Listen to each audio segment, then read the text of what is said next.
언제까지 어깨춤을 추게 할 거야? 내 어깨를 봐. 탈골됐잖아. 봄이 왔지만 내 인생의 봄날은 아직 오지 않았다. 찌릿찌릿, 욱신욱신. 어깨 통증을 유발하는 다양한 질환 때문? 실제로 어깨를 아프게 하는 원인 질환은 다양한데 오십견부터 회전근개 파열, 석회성 건염까지.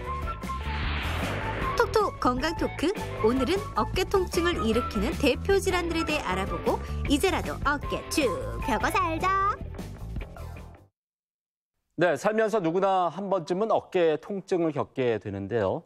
사실 어깨가 아프다 보면은 그냥 대수롭지 않게 찜질을 하거나 파스를 붙여서 임시방편으로 그 통증을 해결하려는 그런 경향이 있습니다. 네. 하지만 어깨 통증은 움직임에 제약을 주는 데다가 네. 삶의 질마저 떨어뜨릴 수 있기 때문에 정확한 진단과 치료가 필요합니다. 네. 톡톡 건강 토크 오늘은 어깨 통증을 유발하는 질환들에 대해서 자세히 알아보도록 하겠습니다. 네. 오늘 도움 말씀 주실 분 나와주셨는데요. 네. 대구 파티마병원 재활의학과 이병주 과장께서 나오셨습니다. 네, 안녕하십니까? 반갑습니다. 네, 그럼 먼저 3분 브리핑을 통해서 어깨의 구조와 특징에 대해서 알아보도록 하겠습니다. 네. 과장님 부탁드리겠습니다.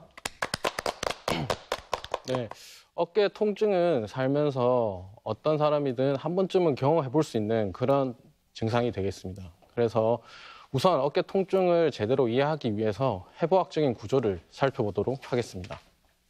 네, 우선 가장 깊이 있는 뼈부터 보도록 하겠습니다. 어깨 관절을 구성하는 뼈는 크게 3개가 있습니다. 가장 먼저 보통 우리가 쇄골미냐라고 할 때 쓰는 쇄골이 제일 위에 있고요. 그리고 중간에 날개뼈라고도 불리는 견갑골이 있습니다. 그리고 마지막으로 위팔뼈라고 불리는 상완골이 있습니다. 이 3가지 뼈는 엑스레이 촬영을 통해서 더 정확하게 확인을 할 수 있습니다. 보통 우리가 이야기하는 어깨 관절은 견갑골과 상완골이 이루는 관절을 이야기합니다. 근데 이 관절을 자세히 보시면은 굉장히 특징적인 모습을 하고 있습니다. 흡사 골프공이 골프티 위에 얹어져 있는 듯한 모양을 가지고 있는데요. 이런 관절의 모양 때문에 몇 가지 특징이 있습니다. 우선 이 두 뼈의 접촉 단면적이 좁기 때문에 여러 방향으로 운동이 가능하다는 장점이 있겠습니다. 비교를 위해서 다리 관절을 보시면은 다리뼈와 골반뼈가 만나서 이루어지는 다리 관절의 표면적을 보시면 굉장히 넓다는 것을 알 수 있습니다. 그래서 운동 범위가 넓다는 장점이 있겠지만 이 말은 동시에 굉장히 관절이 불안정하다는 이야기가 될 수도 있습니다. 그렇기 때문에 손상에도 취약하다고 할 수 있겠습니다. 이런 불안정한 어깨 관절을 잡아주기 위해서는 그 주위에 있는 근육들이 큰 역할을 하게 되겠습니다. 그래서 바깥쪽에 있는 근육들부터 살펴보시면은 등 쪽에 널찍하게 있는 승모근, 그리고 어깨 바깥쪽에 삼각형모양으로 붙는 삼각근이 있겠습니다. 그리고 좀 더 깊이 살펴보면은 견갑골 앞쪽에서 견갑골을 안쪽과 위쪽으로 잡아당겨주는 어깨 올림근, 그리고 작은 마름근, 큰 마름근이 있습니다. 그리고 마지막으로 어깨 관절을 이루는 견갑골과 상완골에 직접 붙어서 어깨 관절의 안정성에 가장 크게 작용을 하는 회전근개 근육들이 있겠습니다. 이 회전근개 근육들에 대해서 좀 더 살펴보도록 하겠습니다. 회전근개는 크게 4가지 근육들로 이루어져 있습니다. 그래서 뒤에서 보면 제일 위에부터 극상근, 그 밑에 극하근, 그리고 그 밑에 작은 원근이 있겠고요. 앞쪽으로는 어깨 밑근이 있겠습니다. 이 4가지 근육들이 회전근개라고 불리는 이유는 어깨를 바깥쪽에서 봤을 때 이 4가지 근육이 상완골의 머리, 즉 상완골두에 회전을 하듯이 둥글게 붙기 때문인데요. 이 4가지 근육들은 견갑골에서부터 상완골에 붙으면서 상완골이 견갑골에서 떨어지지 않도록 강력하게 잡아주는 역할을 합니다.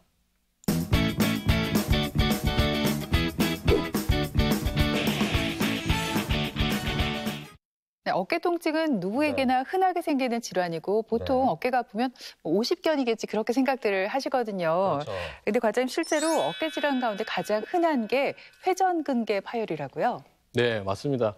사실 보통 저희가 어깨 질환이라고 하면은 가장 많이 듣고 또 많이 아는 질환이 오십견입니다. 하지만 빈도만 따졌을 때는 어깨 가장 많은 질환이 앞서 얘기 드렸던 회전근개 손상이 되겠습니다. 통계학적으로는 어깨 통증의 약 10에서 62%에서 회전근개 손상 때문에 통증이 발생한다고 하고요. 그리고 노인 인구의 증가에 따라서 또 빈도가 증가하는 양상을 보이고 있습니다. 이런 증가 양상을 보이는 이유는 회전근개 손상의 원인에서 찾아볼 수가 있겠는데요. 회전근개 손상의 원인은 크게 두 가지로 나눕니다. 먼저 외상, 즉 활동을 하다가 직접 회전근개를 다치는 경우가 되겠는데요. 이 경우는 노인 인구보다는 활발한 활동을 많이 하는 젊은 층에서 더 많이 발생할 수 있다고 얘기하겠습니다. 반대로 반복되는 동작에 의한 미세 손상의 경우는 동작 자체가 크게 문제를 유발하지는 않습니다. 하지만 그 동작을 수천 번, 수만 번 일상생활을 하면서 반복을 하게 되면은 그 동작에서 사용되는 근육이 닳아서 문제가 생기는 경우로 이야기하겠고요. 이 경우에는 젊은 층보다는 노인층에서 더 많이 발생하게 되겠습니다. 이런 회전근개 손상의 증상으로는 특정 동작 시에 발생하는 통증이 가장 특징적이겠습니다. 특정 동작 시 발생하는 이유는 앞서 얘기 드렸다시피 회전근개가 4개나 있기 때문에 그중 어떤 하나가 문제가 있을 시에는 그 근육이 가장 많이 움직일 때 통증이 발생하기 때문입니다. 이 외에도 근력 약화 그리고 가동 범위의 감소 등과 같은 증상도 동반될 수 있겠습니다.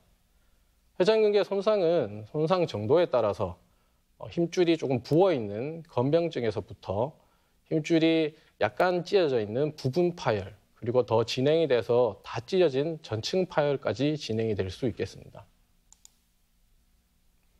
회전근개의 진단은 우선 병력 청취를 통해서 아팠던 기간이 얼마나 되었는지, 그리고 통증이 있을 시기에 특별히 다친 병력은 없는지, 그리고 아니면 평소에 자주 취하는 자세는 없는지를 확인을 해야겠고요. 그리고 통증이 특별한 동작을 했을 때 나타나는 것은 아닌지 확인을 해봐야겠습니다. 다음으로는 이학적 검사를 통해서 특정 회전근의 움직임을 유발을 해서 어떤 근육에 문제가 있는지를 확인을 해야겠고요. 그리고 어떤 근육에 문제가 있을 시에 근육이 붓게 되면 주위의 뼈들과 충돌이 생길 수가 있기 때문에 충돌 여부도 확인을 해야겠습니다. 다음으로 영상학적 검사를 해볼 수 있겠습니다. 영상학적 검사는 엑스레이 검사를 먼저 해서 회전근개 손상을 유발할 수 있는 어떤 문제점들이 있는지 확인을 해봐야겠고요. 엑스레이 영상에서는 힘줄이나 근육은 빈 공간으로 나타나기 때문에 직접 근육이나 힘줄을 확인하기 위해서 초음파 검사나 MRI 검사를 시행을 해서 진짜 회전근개 손상이 있는지, 그리고 있다면 어느 정도인지를 확인을 해야겠습니다. 네, 어깨 힘줄이 파열되면요, 가만히 놔둔다고 해서 저절로 증상이 나아질 것 같진 않거든요. 반드시 치료를 해야 할 텐데, 과장님, 이 회전근개 파열은 어떻게 좀 치료를 하나요? 치료는 우선 가장 근본적인 치료는 운동치료가 되겠습니다. 하지만 운동치료도 통증이 있는 경우에는 효율적으로 할 수가 없기 때문에 우선은 통증의 조절이 우선시 되겠습니다. 그래서 통상적으로 사용하는 소염제나 진통제 및 파스 등의 약물 치료와 핫팩이나 적외선, 초음파, 초단파와 같은 열치료, 그리고 전기치료, 고주파 치료와 같은 물리치료를 해볼 수 있겠습니다. 이런 치료들을 통해서 통증이 어느 정도 조절이 된다면 그때부터는 운동치료를 통해서 본격적인 재활치료를 시작하게 되겠습니다. 크게 스트레칭 운동, 근력 운동, 도수치료가 있겠는데요. 회전근개 손상의 경우에는 근력 운동이 가장 중요시 되겠습니다. 그 이유는 회전근개가 앞서 얘기 드렸다시피 어깨 관절의 안정성에 가장 중요한 역할을 하게 되는데, 이런 중요한 역할을 하는 회전근개가 손상을 받게 되면은 주위에 있는 근육들이 회전근개의 역할을 분담을 해야 되기 때문입니다. 그래서 여기서 이야기 드린 근력 운동은 회전근개의 근력 운동이 아니라 주위에 있는 근육들의 강화를 시켜주는 근력 운동이 되겠습니다. 이런 치료들 외에도 초음파 유도 하에 회전근개 주위에 주사를 하는 주사 치료를 해볼 수도 있고, 그리고 통증이 지속된다거나 또는 운동선수와 같이 평소에 과다한 활동이 많은 사람들, 또는 처음에 손상 정도가 심한 경우에는 수술도 고려해 볼 수 있겠습니다.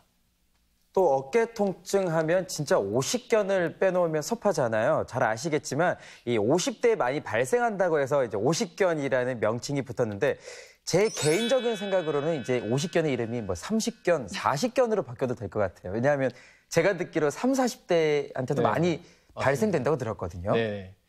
50견이란 말이 예전에는 50대에서 많이 발생을 해서 50견이라고 이름이 붙여졌지만 사실 그보다 더 젊은 나이에서도 충분히 발생할 수 있는 질환입니다. 우선 같은 이름으로 동결견이나 유착성 관절염이 있겠고요. 교과서적으로는 점진적으로 진행하는 전 방향의 수동적 및 능동적인 관절 운동에 제한이 있으며 방사선학적 검사상에서는 이상이 없는 상태를 이야기합니다. 쉽게 말해서 환자가 본인이 직접 운동을 하려고 해도 잘 안 움직여지고 제3자가 움직여 보려고 해도 잘 안 움직여지는 상태를 이야기합니다. 그림에서 보시면 위에 그림이 정상적인 어깨 관절낭을 보여주는 그림입니다. 하지만 관절낭에 염증이 있어서 유착이 발생하게 되면은 아래 사진과 같이 어깨 관절낭에 이상 신호들이 보이게 되고 이런 것들이 운동에 제한을 가져오게 되고 이것이 50견을 나타내게 되겠습니다. 이 50견은 되게 특징적인 증상의 자연건강을 가지고 있습니다. 그래서 초기에는 통증기라고 해서 운동 범위의 제한보다는 통증에 조금 더 주증상인 시기가 있습니다. 물론 어깨 주변부로 해서 연관통도 발생할 수 있겠고요. 이 시기가 지나서 시간이 좀 더 흘러 동결기에 오게 되면은 통증 자체는 어느 정도 조절이 되거나 더 심해지지 않지만 어깨의 관절 운동 범위의 제한이 뚜렷하게 나타날 수 있겠습니다. 특히 팔을 옆으로 들어 올리거나 바깥쪽으로 돌릴 때 가장 심하고요. 이 외에도 뒷목이나 윗팔 쪽으로 연관통이 발생할 수 있겠습니다. 중증의 50견인 경우에는 운동 제한이 일상생활을 할 수 없을 만큼 심한 경우도 있을 수 있고 그리고 통증도 주무실 때나 휴식 시에도 발생할 수 있겠습니다. 이 시기들이 지나서 해동기가 되면은 관절 운동 범위의 제한과 통증이 회복이 되겠는데요. 그래서 앞서 얘기 드렸던 것처럼 통증이 처음에는 주증상이었다가 그리고 운동 범위의 제한이 주증상이 되었다가 1에서 2년의 시간이 지나면 자연스럽게 회복이 되는 것이 50견의 자연 경과라고 할 수 있겠습니다. 네, 많은 분들께서 회전근개 파열과 50견의 증상을 좀 헷갈려 하시는데 통증의 정도와 운동 제한으로 어떤 질환인지 가늠할 수 있겠지만 아무래도 병원에 가서 과장님 정확한 진단을 받아보는 게 가장 빠르고 정확하겠죠? 네, 맞습니다. 우선 진단을 위해서는 가장 먼저 병력 청취를 통해서 앞서 얘기 드렸던 그런 50견의 자연 경과가 진행이 되고 있는지를 확인하는 것이 중요하겠습니다. 우선 통증 및 운동 범위의 제한의 정도가 어느 정도이며 그리고 시기가 어땠는지를 확인을 해봐야겠고 그리고 외상과 같은 2차성 50견이 올 수 있는 유발인자는 없었는지를 확인해야겠습니다. 이학적 검사를 통해서는 전 방향으로 해서 운동 범위에 제한이 있는지를 확인을 해야겠고요. 마지막으로 영상학적 검사에서는 엑스레이 사진을 통해서 유발인자나 또는 동반된 질환이 없는지를 확인해 봐야겠습니다. 초음파 검사는 50견이 특징적인 소견이 있는 것은 아니지만 간접적으로 50견이 있다고 생각할 수 있는 소견은 있습니다. 사진들을 보시면 위에 두 사진은 정상적인 이두근의 힘줄입니다. 하지만 50견이 있게 되면은 이 이두근 힘줄 주위에 정상적으로는 관절 안에 있어야 될 관절액들이 흘러나와서 이렇게 주위에 힘줄 주위를 감싸게 되겠습니다. 이런 소견이 보이면서 힘줄 자체에는 문제가 없는 경우에는 관절 안에 뭔가 문제가 있다고 생각해 볼 수 있겠습니다. 50견의 치료도 우선 처음에는 통증 조절부터 시작을 하면 되겠습니다. 그래서 약물 치료나 물리치료 등을 해볼 수 있겠고 그 다음으로 통증이 조절이 된다면 운동 치료를 시작하면 되겠습니다. 스트레칭 운동, 근력 운동, 도수 치료 중에 스트레칭 운동이 가장 강조가 되겠는데요. 50견 자체가 관절 운동 범위의 제한이 가장 주 증상이기 때문에 스트레칭 운동을 아프지 않는 범위에서 운동 범위를 점진적으로 늘려가며 하는 것이 중요하겠습니다. 이 외에도 어깨 관절 안에 초음파 유도 하에 관절각 내 주사를 하면 좀 더 증상의 호전을 빨리 가져올 수도 있겠습니다. 네, 그런가 하면 과장님, 흔히 어깨에 돌이 생겼다고 표현하는 질환이 있잖아요. 이게 비교적 젊은 연령에서 생기는 데다가 증상이 나아졌다 심해졌다를 반복해서 이 치료 시기를 놓치는 경우가 꽤 많다고요. 네, 맞습니다. 아마 석회성 건염에 대한 이야기일 텐데요. 어깨에 돌이 있다라는 표현이 어떻게 보면 굉장히 정확한 표현일 수가 있습니다. 석회성 건염은 정의를 보면 우선 어깨 회전근의 인대에 생긴 석회에 의한 염증입니다. 이 석회가 생기는 이유는 사실 아직 제대로 알려져 있지는 않습니다. 하지만 치료나 영상학적인 검사를 통해서 확인을 해보면 분명히 석회 침착물이 힘줄 안에 존재하고 그리고 이것에 의해서 손상된 인대가 관찰이 되기 마련입니다. 석회성 건염의 증상은 극심한 통증이 가장 주증상이겠습니다. 환자분들의 말을 빌리자면 어깨에 불이 나는 것 같다. 또는 어깨가 만지지도 못할 만큼 아프다. 어깨를 움직이지 않아도 아프다라고 표현하는 경우도 있고요. 심한 경우에는 잠을 잘 때 자세를 바꾸려고 할 때도 아프고 밤에 더 심해지는 것 같다고 표현하시기도 합니다. 이런 극심한 통증 외에도 2차적으로 운동 범위 제한이나 연관통 등이 발생할 수 있겠습니다. 석회성 건염의 진단은 우선 병력 청취를 통해서 통증의 양상이 어떤지를 확인해 봐야겠습니다. 이후에 이학적 검사를 통해서 관절 범위의 제한이나 또는 근력의 약화 등이 있는지 확인을 해 봐야겠지만 사실 석회성 건염을 가진 환자들에게서는 워낙 통증이 심해서 이학적 검사가 제한되는 경우가 많습니다. 석회성 건염에서는 영상학적인 검사가 가장 중요한 검사가 되겠습니다. 엑스레이 검사와 초음파 검사 이 두 가지가 있겠는데요. 우선 엑스레이 검사를 보시면은 왼쪽에 위에 사진이 정상적인 어깨 사진이 되겠습니다.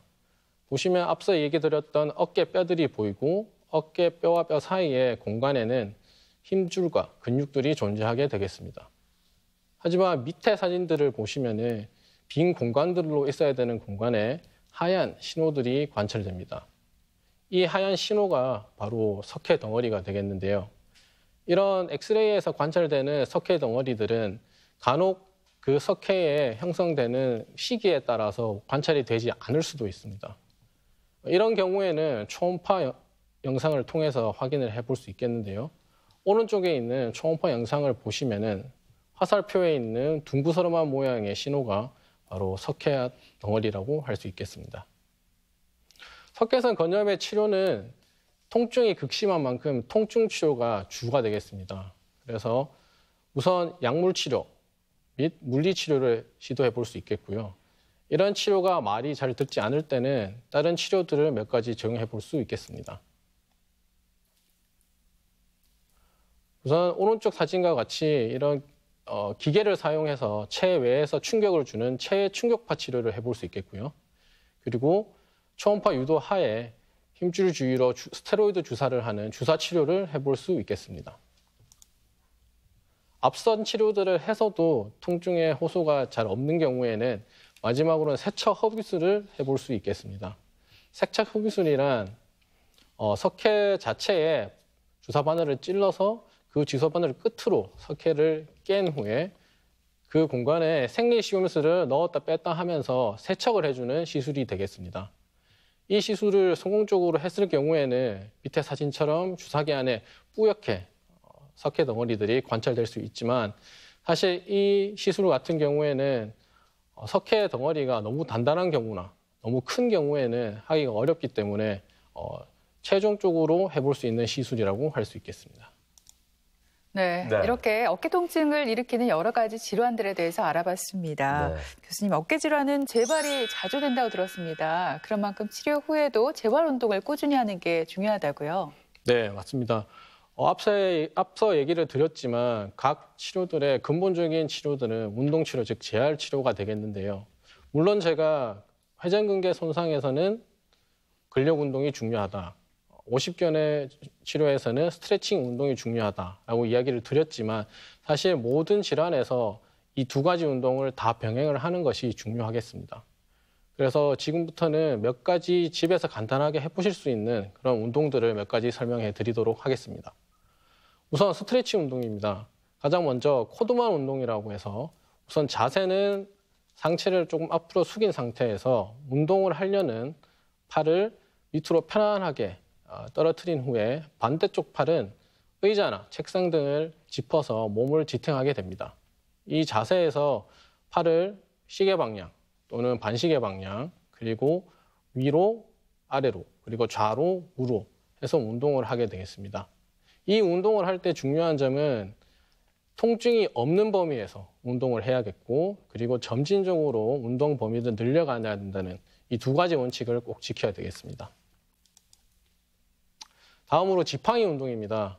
지팡이 운동은 구할 수 있는 어떤 막대 모양의 도구를 사용해도 상관이 없고, 이 지팡이를 양손으로 잡아서 앞에서 위에서 아래로, 그리고 뒤로 잡아서 아래에서 위로, 그리고 뒤에서 수직으로 잡아서 아래에서 위로, 그리고 앞에서 수평으로 잡아서 좌우로, 그리고 마지막으로는 누워서 수평으로 잡아서 좌우로 운동을 해서 모든 방향으로 어깨를 스트레칭을 하는 운동이 되겠습니다. 간혹 환자분들 중에 방금 얘기 드린 막대기 운동이 힘들다 또는 너무 아프다고 하시는 분들이 계십니다. 그런 경우에는 막대기 대신 수건을 사용해서 똑같이 동작을 하시게 되면 같은 효과를 얻을 수 있기 때문에 수건 운동도 좋은 운동이 될 수 있겠고요. 이조차도 힘드신 분들 같은 경우엔 벽 오르기 운동을 해볼 수 있겠습니다. 벽 오르기 운동이란 앞에 보이는 그림과 같이 팔을 수직으로 올린 상태에서 벽을 짚고 벽 쪽으로 천천히 걸어가면 자연스럽게 팔이 올라가게 되는데, 이 효과를 통해서 스트레칭을 하는 운동이 되겠습니다. 다음으로 근력 운동에 대해서 설명을 드리겠습니다. 근력 운동은 회전근개 자체의 강화 운동이 아니라 회전근개 주위에 있는 근육들의 강화 운동이 되겠습니다. 첫 번째 운동으로는 똑바로 선 상태에서 팔꿈치를 90도 구부려서 늘어나는 줄을 잡고 뒤로 당겨주는 스탠딩 로우라는 운동이 되겠습니다. 이 운동을 할 때는 가장 중요한 점이 팔을 사용하지 않고 어깨 관절 안쪽에 견갑골을 사용해서 운동을 해야 한다는 점입니다. 두 번째로 삼각근 강화 운동이 되겠습니다. 삼각근 강화 운동은 상체를 앞으로 살짝 숙인 상태에서 한쪽 팔로는 몸을 지탱을 하고 반대쪽 팔로는 덤벨이나 아령을 잡고 옆으로 천천히 들어 올리는 운동이 되겠습니다. 비슷한 효과를 가져다주는 운동이 엎드려 수평 외전 운동이 되겠는데요. 이 운동은 엎드린 상태에서 팔을 외전시켜서 삼각근을 강화시키는 운동이 되겠습니다. 마지막으로 견갑골 주위의 근육들을 강화시키는 운동들이 되겠습니다. 우선 견갑골 당김 및 내밈 운동이 있는데요. 엎드린 상태에서 팔을 편안하게 내린 상태에서 덤벨이나 아령을 드는 운동이 되겠는데요. 여기서 중요한 것은 어깨 관절을 사용하는 것이 아니라 견갑골 안쪽에 있는 근육을 사용해서 들어 올린다는 점이 되겠습니다.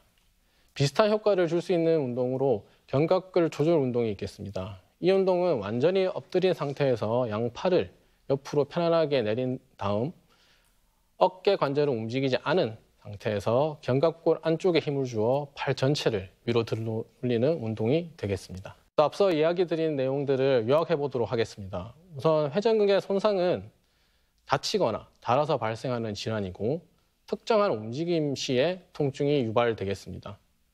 이 질환에서 가장 중요한 치료법은 근력 운동이 되겠고, 이 근력 운동은 회전근개 자체의 강화가 아니라 회전근개 주위에 있는 근육들의 강화 운동이라는 것을 잊지 말아야겠습니다.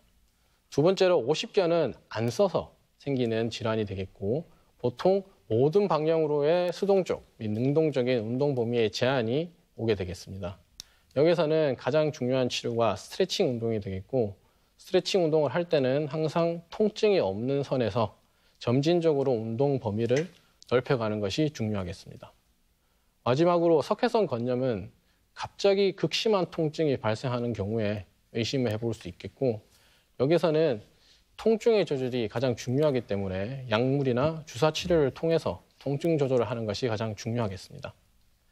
물론 앞에서 이렇게 여러 가지 치료법들을 얘기 드렸지만 가장 근본이 되는 치료는 재활치료, 즉 근력 및 스트레칭 운동이 모든 질환들의 기본이 된다는 것은 잊지 말아야겠습니다. 네, 이렇게 들으신 것처럼 어깨 통증을 유발하는 질환으로 오십견부터 시작해서 회전근개 파열, 석회화 건염까지 참 다양합니다. 하지만 일반인들이 이 각 질환의 증상을 정확하게 구별해내는 게 결코 또 쉽지가 않습니다. 네, 어깨가 아프고 결릴 때마다 뭐 50견이겠지 하고 방치하지 마시고 네. 정확한 진단부터 받아보시기 바랍니다. 네. 지금까지 이 시간 도움 말씀에 대구 네. 파티마 병원 재활의학과 이병주 과장께서 수고해 주셨습니다. 네, 오늘 고맙습니다. 김철원 씨, 장혜은 씨 두 분도 수고했습니다. 네.